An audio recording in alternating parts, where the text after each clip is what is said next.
Hello, good afternoon. Hamsakutty philosophy. ഇന്നെന്താ പറയാൻ പോണ അറിയോ?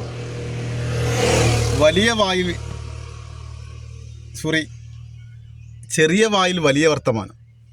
എന്താ അറിയോ? ഒന്നുമില്ല. നമ്മുടെ communist marxist party, Indian national congress, Indian union muslim league മൂന്നും പരസ്പരം മത്സരിക്കട്ടെ, വിജയിക്കട്ടെ. ചില പ്രാവശ്യം പല ആളുകളും മാറി മാറി ഭരിക്കട്ടെ. ഇതൊന്നും വിഷയമല്ല, കാര്യമല്ല, ഒരു പ്രശ്നമുള്ള കാര്യമല്ല. പക്ഷേ മൂന്ന് പാർട്ടിയും ക്ഷയിക്കാൻ പാടില്ല, ക്ഷീണിക്കാൻ പാടില്ല. അവർ ക്ഷീണിച്ചാൽ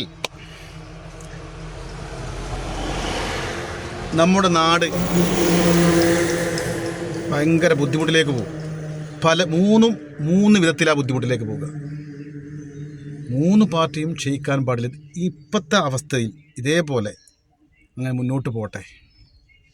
മാർക്സിസ്റ്റ് പാർട്ടി ക്ഷയിക്കാൻ പാടില്ല, കോൺഗ്രസ് ക്ഷയിക്കാൻ പാടില്ല, മുസ്ലിം ലീഗ് ക്ഷയിക്കാൻ പാടില്ല.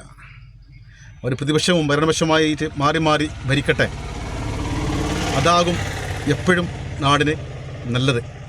അത് ഇല്ലാതിരിക്കുമ്പോഴേ നമുക്ക് മനസ്സിലാകുള്ളൂ. Okay, thank you Hamsakutty.